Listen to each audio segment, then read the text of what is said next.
Bonjour Laurent, nous allons clôturer la série des vidéos fétiches sur la norme mâle dans la culture avec la série de Young Pop de Sorrentino.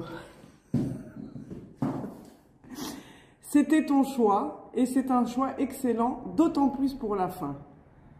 Dis-nous pourquoi tu as choisi The Young Pop.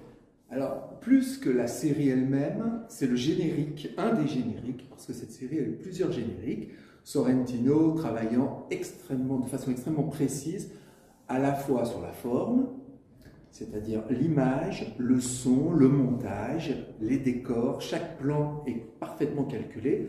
Or, il a fait un générique qui me semble tout à fait exemplaire.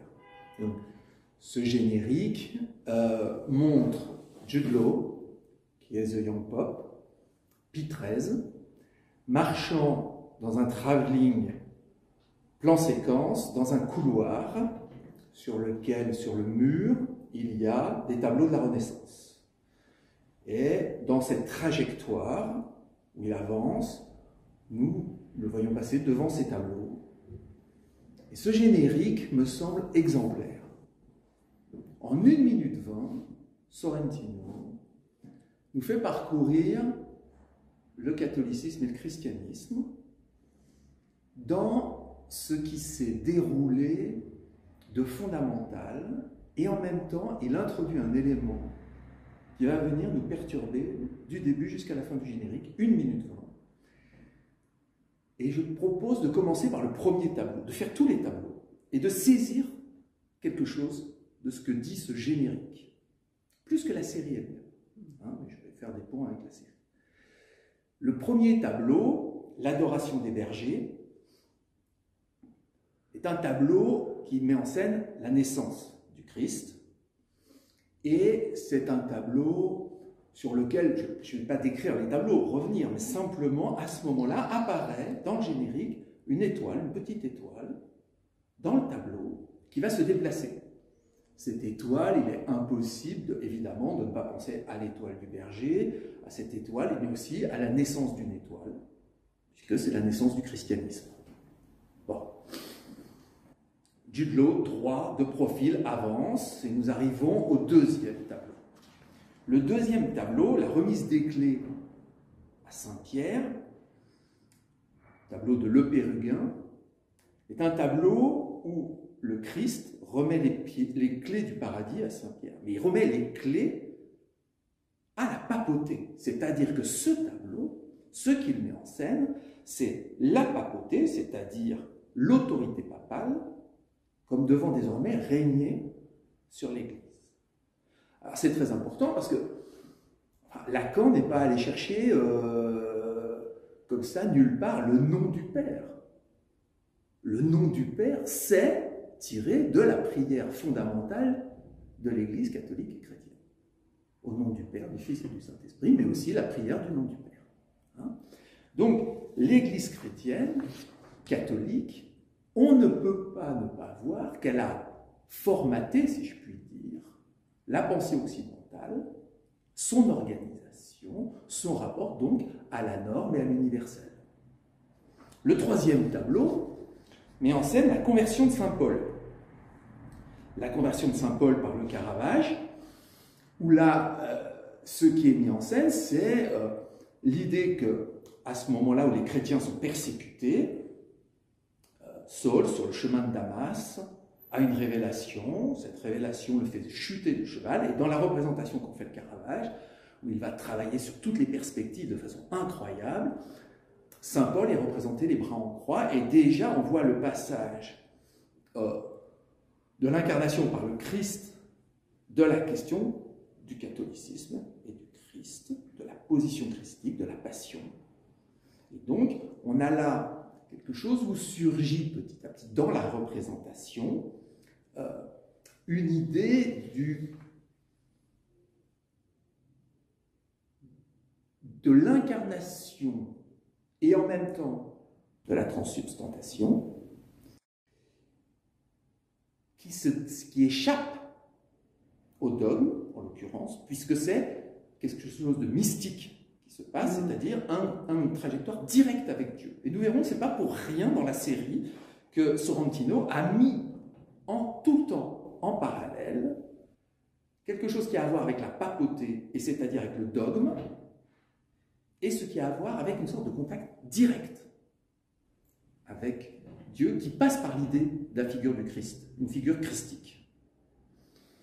Pie XIII termine la première saison, il est à la fois mort et vivant. Je n'en dis pas plus, mais il y a quelque chose là, une représentation plutôt du côté du Christ, du message du Christ, que du côté du dogme, dans ce pape-là.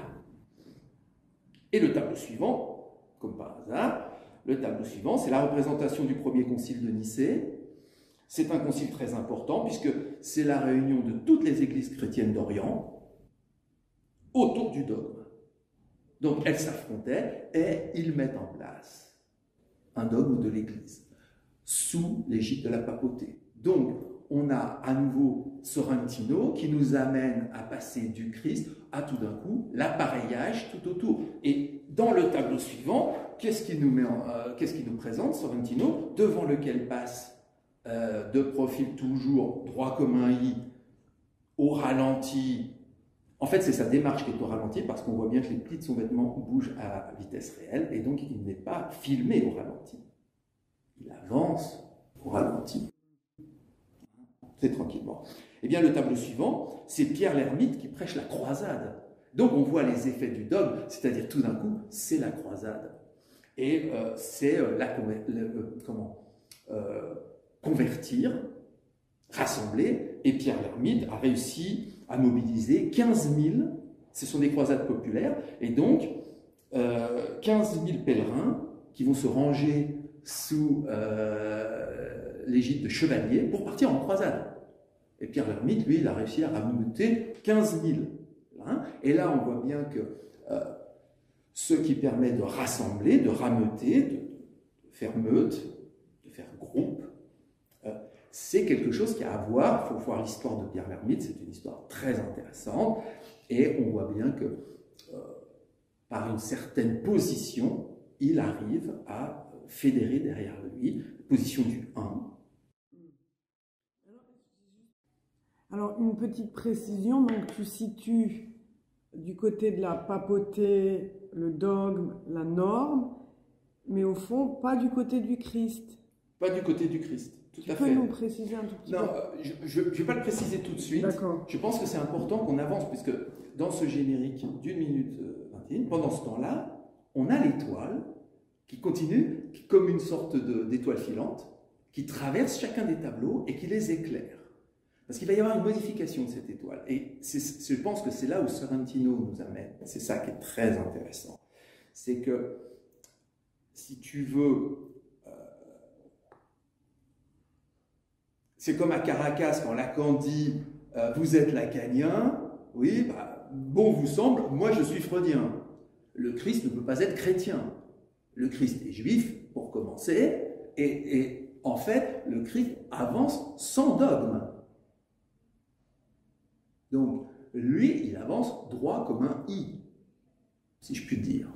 D'accord ? Alors que le dogme vient dans un second temps, par les apôtres qui vont petit à petit, et surtout par l'évangile, par les différents rédacteurs qui vont se succéder.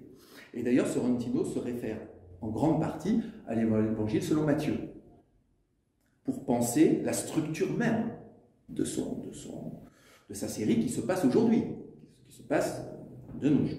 Hein. Alors, je continue sur le générique, c'est important, puisque au moment des croisades, l'étoile devient comète. Elle devient comète, elle devient incandescente, et à ce moment-là, dans le générique, on a un certain nombre de tableaux qui vont se succéder. Saint François d'Assise qui reçoit les stigmates, où là, on a clairement quelque chose qui est à la fois de l'ordre du dogme, c'est-à-dire que après le Concile de Trente, il y a un ordre du pape pour modifier les structures de l'Église, et saint François d'Assise, à ce moment-là, va commencer à lui créer une sorte d'ordre mendiant, c'est-à-dire s'intéresser à la question des plus pauvres, d'une Église du côté du don et de la pauvreté, et on a à nouveau la position christique dans ce tableau. On a la position christique, et ensuite on a cette idée qui revient avec le tableau suivant, saint Thomas de Villeneuve distribuant les aumônes. Et là, on voit bien que ce tableau de saint Thomas de Villeneuve, qui fait partie de l'ordre des Saint-Augustin, hein, on le voit richement habillé, mais faisant l'aumône. Et là, on commence à voir le décalage, selon Sorrentino, entre une papauté riche, une papauté, un ordre religieux très riche, et en même temps, pour saint Thomas de Villeneuve, ce n'est pas contestable, une attention particulière au peuple. Et donc, on a ce double mouvement de l'Église qui va perdurer. Et là, à ce moment-là, cette comète dans le générique devient une météorite qui embrase les choses sur son passage. Et dans le tableau suivant, où Michel-Ange présente la maquette de Saint-Pierre à Jules II, un tableau de Cresti, où on voit tout d'un coup surgir, si tu veux, ça va fonctionner un peu comme les ambassadeurs d'Holbein, c'est-à-dire on a d'abord ça, où on voit les ors de la religion. Saint-Pierre de Rome, je veux dire les plus grands artistes, les plus grands architectes, la représentation par l'image. Et le tableau suivant, qui va être le massacre de la Saint-Barthélemy. C'est-à-dire on a, comme ça, chez Sorrentino, ce double mouvement permanent, et là, la comète commence à embraser les tableaux. C'est-à-dire, elle traverse, c'est très bien fait, c'est par un jeu de trucage vidéo, la comète traverse l'ombrelle qui protège le pape, et l'ombrelle prend feu. Et à ce moment-là, on se dit, mais qu'est-ce qui se passe? Et dans le tableau de la Saint-Barthélemy, évidemment, le tableau de François Dubois, ça, c'est l'envers de tous les ordres de la religion. Parce que là, tout d'un coup, c'est le massacre, un événement de guerre de religion qui échappe à tout contrôle. Hein, puisque quand le roi veut à nouveau faire cesser ça, avec la régente, il n'y arrive pas, et ça va se propager dans les campagnes, il va y avoir un massacre des protestants. Et ce moment-là, tout le tableau s'embrase. Tout le tableau s'embrase, des feux s'allument de partout au moment où la comète traverse la chose. Alors, on pourrait se dire, mais quand est-ce que ça s'arrête? Eh bien, ça s'arrête là, puisque tout à coup, Jude Law rompt le quatrième mur, se tourne vers la caméra et fait un clin d'œil. Au moment où il y a ce tableau qui s'embrase, c'est la Saint-Barthélemy, et il fait un clin d'œil. Alors, chacun aura son interprétation, évidemment. Ce que dit Sorrentino de ce moment, c'est juste qu'il fait un clin d'œil. Il ne le dit pas, ce que veut dire ce clin d'œil. Mais ce clin d'œil, il y a un petit côté t'inquiète pas, je m'en occupe.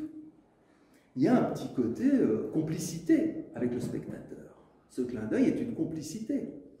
Le tableau s'embrase, la Saint-Barthélemy, eh bien, Jude Law nous adresse ce clin d'œil qui est de dire je m'en occupe. Et il s'en occupe très bien, et on comprend que c'est lui la comète, c'est lui la météorite qui fout le feu à 2000 ans de catholicisme. Bah, c'est ce que la série va nous révéler, mais en tout cas, ce qui se passe dans le générique lui-même, c'est que la météorite passe derrière Jude Law et vient écraser la statue du pape Jean-Paul II, représentant la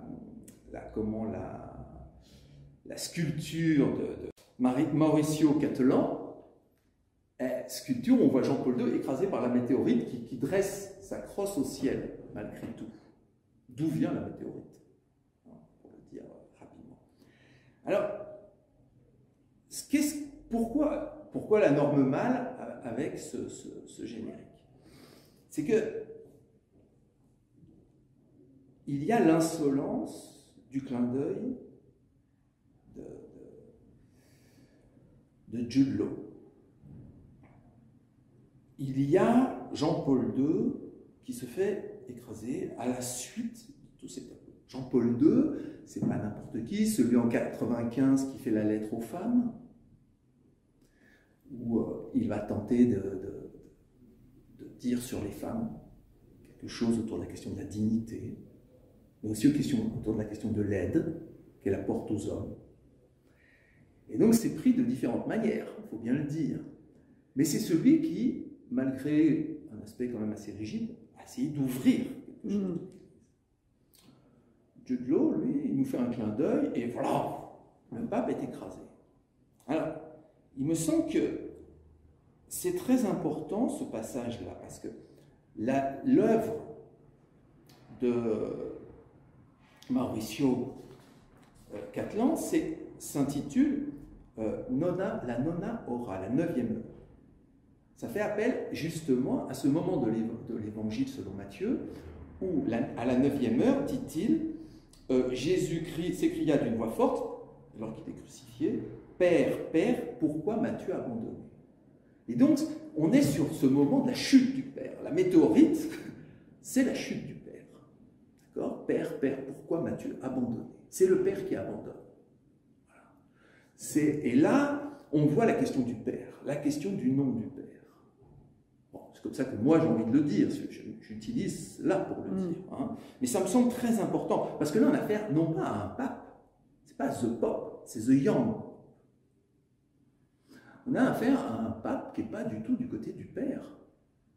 On va avoir affaire à un pape qui est tout à fait ailleurs. L'étoile qui va mettre le feu au Vatican, c'est lui. Déjà, il choisit Pie XIII, quand on sait qui était Pie XII, je veux dire, il est au-dessus du Père. Il est dans une sorte de radicalité qui n'est même pas du côté de l'intégrisme, ça n'a rien à voir avec le dogme, il se fout complètement de la question. C'est la radicalité d'une position érigée. Parce qu'il faut revenir quand même à cette idée que qu'est-ce que c'est que le nom du Père? Et je pense que c'est ça qu'il faut comprendre avec ce générique-là. C'est comme ça que moi j'ai envie de le dire, évidemment. Bien sûr que Sorrentino les pensait comme ça. C'est que le nom du Père, c'est la fonction de la nomination. Ça nomme les choses. C'est pour ça que la norme c'est très important. Ça permet de nommer les choses. Je veux dire, si on prend la Genèse, d'abord, Dieu demande à Adam de nommer les choses. Il les nomme. Donc, dans notre algèbre à nous, on obtient S1, S2. Ça nomme. Donc, pour nommer, il faut avoir recours au signifiant. Donc là, on a S de grand A, dans le trésor des signifiants. On nomme les choses. Et la seule chose qui ne peut pas être nommée, c'est Adam lui-même, parce qu'il n'a pas d'altérité. Et dans la Genèse, Dieu s'aperçoit que c'est un problème, qu'Adam ne puisse être nommé parce qu'il n'a pas d'altérité. Et donc, il dit qu'il va créer une aide. C'est ce que reprend Jean-Paul II en 95. Une aide, mais une aide pour pouvoir le nommer. Et donc, à ce moment-là, la création de la femme, c'est une possibilité de nomination de l'homme. Sinon, il n'y a pas de nom. Donc, on voit bien que là, il y a, dans la structure du monde occidental, cette idée de la nomination implique l'idée d'altérité. D'autres. C'est pour ça aussi de grand A, de grand autre. Donc, quand on dit la norme mâle, on fait appel non pas au mâle de la virilité et du bonhomme ceinturon et qui avance avec ses coltes, je sais de quoi je parle, c'était mon témoignage de base. On n'a pas affaire à ça. On a affaire à la fonction de la nomination. Nommer quelque chose. Or, qu'est-ce qui se passe? Dès qu'on nomme, on crée du doute. Pourquoi? Parce que si tu as le 1 tout seul, il n'y a pas la possibilité du doute. Il n'y a que le 1. On a affaire à la certitude, sans diagnostic. On a affaire à la certitude. D'accord? Mais dès qu'on crée du 2, on ouvre à la fonction potentielle du doute, et donc de la croyance. On voit bien que l'extrémisme radical a plus affaire au 1 qu'au 2. Et donc, qu'est-ce qui se passe dans la série? C'est que on a d'un côté tout un appareillage du Vatican, fait d'intrigues, de discussions de couloirs pour nommer un pape, pour faire... On voit tout ça et on jubile à regarder ça, on jouit de voir ça. Il y a un cardinal tout à fait extraordinaire qui connaît tous les chemins et on voit qu'on en a besoin. Mais heureusement qu'il y a ça. Mais ça aussi, c'est la norme mâle. Quand Lacan dit « les hommes vont en bande et les femmes vont par deux », il y a des femmes qui vont en bande, mais c'est des hommes comme les autres. Et il y a des hommes qui vont par deux, c'est des femmes comme les autres. Mais quand il dit « les hommes vont en bande », bah on le voit bien au Vatican. Bah lui, le Jude Law, ça veut dire loi, mais je ne pense pas que Sorrentino ait pensé à ça. Mais en tout cas, Jude Law, lui, il va tout seul. Il est raide, c'est Robespierre. Il est radical. Et il avance.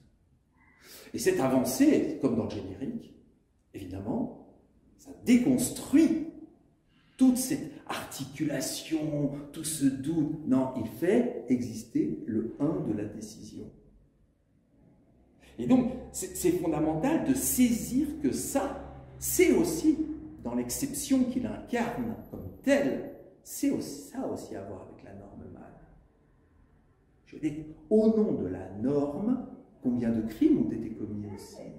C'est-à-dire, c'est ce qui vient pacifier d'un côté, par la nomination, c'est ce qui vient aussi, au nom d'un ordre supérieur, produire la Saint-Barthélemy, les croisades et plein d'autres massacres. En tant qu'exception à la norme mâle. En tant qu'exception à la norme, ou au nom de la norme, de toute façon. Mais lui, par contre, il se positionne dans la série, Jude Law, lui, il se positionne du côté du 1.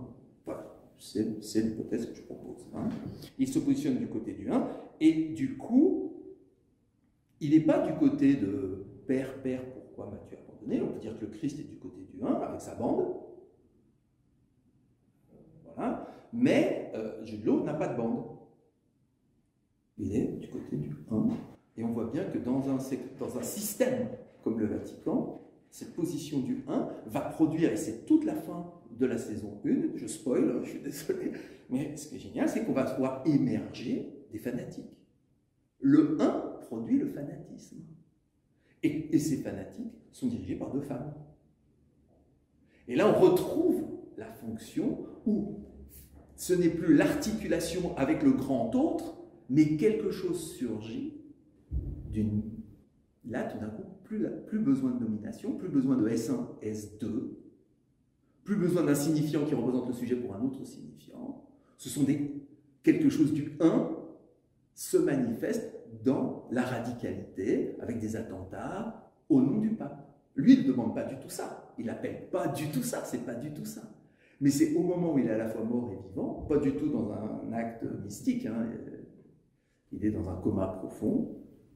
Dans ce moment-là, le fanatisme se déchaîne avec des attentats. Et donc, je trouve très intéressant de voir que, à nos journées, explorer la norme mâle, c'est pas explorer ce que c'est qu'un bonhomme, hein, ce que c'est que la virilité. C'est pas du tout ça.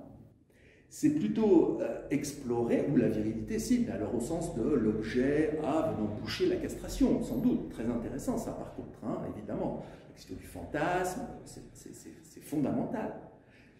Mais c'est aussi explorer qu'est-ce qui vient faire nomination. Comment aujourd'hui ne pas voir que les lettres LGBTQIA+, sont des signifiants qui tentent de nommer l'indicible du non-rapport sexuel. Donc on cherche toujours un nom à accrocher. Et du fait de la chute du père, ces noms, on les pioche dans le trésor des signifiants. Et parmi le trésor des signifiants, lesbiennes, gays, bi, trans, tout ça, c'est dans le trésor des signifiants. Et garçons et filles aussi, c'est dans le trésor des signifiants. C'est des signifiants. Donc, ça reste dans la norme. Ça reste dans la norme, bien sûr. Alors, après, à voir ce qu'on fait de la fonction de l'exception. Après, c'est autre chose. Mais pour finir avec la série, du coup, le 1 ne permet pas la fonction de la croyance. C'est-à-dire que là, il y a quelque chose on voit bien, le 1 ne renvoie pas la possibilité de croire. Et c'est pour ça, et ça me vient là, C'est pour ça que les noms dupes R, ce jeu de mots sur les noms du père, finalement j'ai commencé avec le nom du père, on arrive à les noms du père, et on arrive à la fin, ceux qui ne croient pas, c'est-à-dire du côté du 1, les noms dupes R. Et je trouve que cette série, bien sûr, n'est pas sur ça, c'est moi qui invente tout ça à partir de ce générique, mais ce générique nous permet de saisir que peut-être l'erreur de Jean-Paul II a été de vouloir introduire du 2. Là où ce que nous montre l'erreur, je sais pas si c'est une erreur, mais en tout cas, ce que nous montre cette série dans la position de Jude Law, c'est qu'en maintenant le 1, ça recrée des fidèles, mais ça recrée aussi du fanatisme. Et que le 1 est homothétique au monde dans lequel nous sommes actuellement.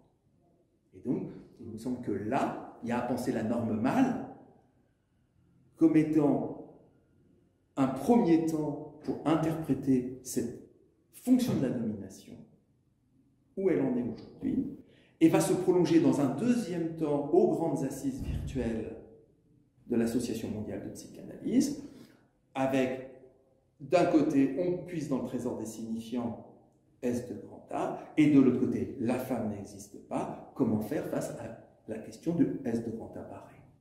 Et là, il me semble qu'on a un lampant de ce qu'il en est, de la clinique à laquelle nous avons affaire, du monde auquel nous avons affaire, et des discours qui actuellement traversent notre société, la restructurant profondément, posant des questions fondamentales de droit, de liberté d'expression, et donc de possibilité d'articuler S1, S2, ou alors s'il faut rester tous du côté d'un 1 non interrogeable, non dialectisable, non articulable. Hein? Donc voilà, j'ai un peu piqué le générique pour parler de ça, mais il me semble que ce générique nous éclaire beaucoup sur cette idée-là.